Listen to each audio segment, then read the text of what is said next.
Hey guys, Butch Hartman here. Welcome to Speech Bubble. I've got Devon Werkheiser from Ned's Declassified School Survival Guide, and you're working in the real world now. I'm in the real world, you know, clocking in to pay my rent. Yeah, working at a school? Come hear about it. Working at a school? Working at a job. Working at a job? Yeah. Can you give us some more information on that job? Tune in. Tune into the podcast. I'll tell you more. Dink. I'll show you my ID. Roll the theme music.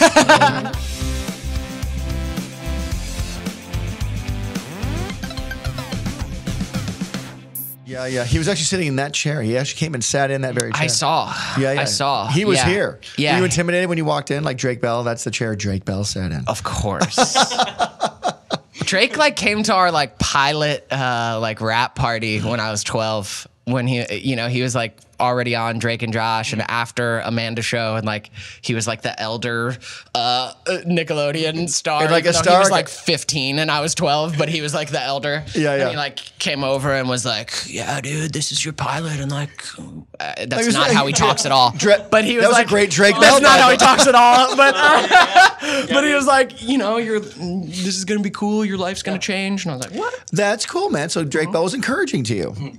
Yeah. There you go. There you go. So I mean, what's funny is Scott Fellows had nothing to do with Drake Bell's success. I'm aware of that. No. That was Dan Schneider. Dan Schneider. That was Dan Schneider, exactly. Yeah, that was all Dan Schneider. So, dude, what is in the future for Devon Werkheiser? For me, I want to figure out what Werkheiser means first of all. Workhorse, yeah, Werkheiser. Send me whatever you find. 23andMe. So yeah, great. Yeah. No, I haven't done that yet. I want to find out. What's next for me?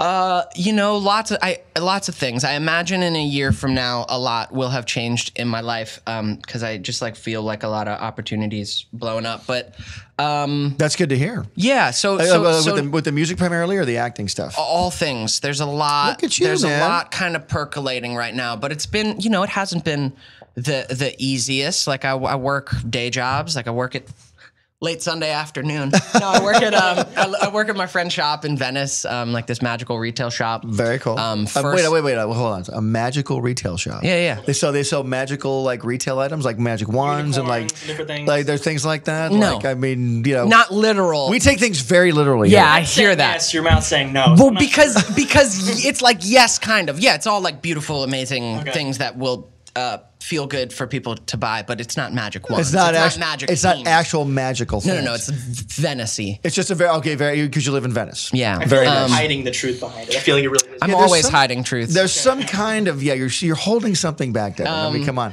Well, that's so you work there with your friend. Yeah, so I work there with my friends who own the business. I had to get day jobs a couple of years back, and it was my first time working jobs that weren't acting in my life. Job. Wow, how about that? And it's a nice life path thing where I didn't think I ever wanted to work a regular job, and it certainly didn't feel good to have to because I needed to pay rent. Sure. But I'm so glad. It felt like it feels, I'm in it now. It feels like a necessary part of development. Of being in the real world, being a meeting human in the people world, having and a life growing experience. up to be an adult. This is more of that weirdness of child acting, also having money for 10 years after being 15, and getting off the show and just having money. It's a strange thing. You don't realize how it might separate you from normal life experience that you need. I've needed to work this job and just be an employee who clocks in and works for a team and has a boss. I've needed that experience. And you're not worshipped like a child star. Yeah, that's been needed too. To not be told I'm wonderful for doing nothing. Actually having to work. Jace to tells me that respect. all the time. I don't do anything. But I don't get anything back. Yeah, right. He pays me actually. Yeah. So that's cool. That's a really profound thing you said there, my friend. I think a lot of people out there need to know that just because you're not an actor yet, if you're working towards that, the stuff you're doing towards working toward that, people might not have started being a child star like you did. Yeah. But if you're an adult still working toward that dream, all the experience you're gaining is very valuable for when you do get that acting job. Definitely. I know what I'm learning in this phase of my life now will help me in whatever that next creative phase is, whatever shows I'm on or whatever more acting comes, music. Yeah. It will be deepened by this experience now.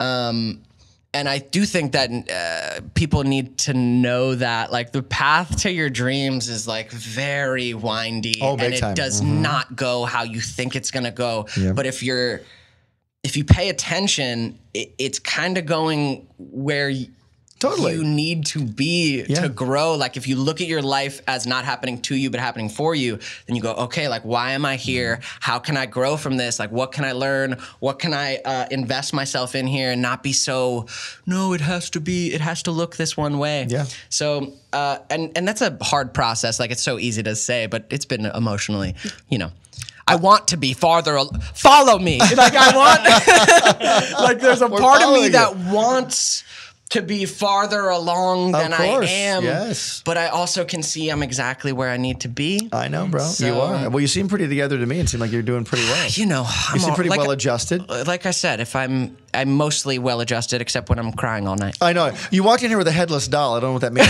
But other than that, don't talk about her. Handed me a knife. I'm like, I don't want to be part of this. Mrs. Johnson is my friend. No, but hey, listen. So I think that's really profound and that's really good because it's really funny. We were watching. My wife and I are developing our own network, and we're looking at the app build right now. Yeah. And the developers we're working with, they showed us a chart this morning. Yeah. And they go, here's the happy flow chart. And we're like, what's the happy flow? This is if everything goes perfectly. It's like you log on, you get here, you're taken here, you pick a program, everything's perfect. Sure. But in the non-happy flow chart, so like you're trying to get to the happy flow. I know we're all trying to get to the happy flow chart. Yeah. And so, and there are moments of happy flow, right? Like we all find. There's those moments where everything kind of opens and coalesces. Ned's was that, and everything goes up in a straight line. Totally. But then it's all gonna turn, and the objective's gonna change, and who you meet. Yeah. Well, the great thing about you is you had really well-adjusted parents. I mean, there's definitely kids who've gone through the business who their parents just use them for the money and all this. So it's terrible. Yes. And these kids grow up with no sense. They have no barometer. They have no compass. They don't know where they're going. Yeah. But you learning how to work and taking it seriously. Like, I have to work a job now. This is cool. Yeah. Because you know what? That success can come again. But it's like now it's going to come in such a greater way because you're an adult and you can handle it. And you'll know.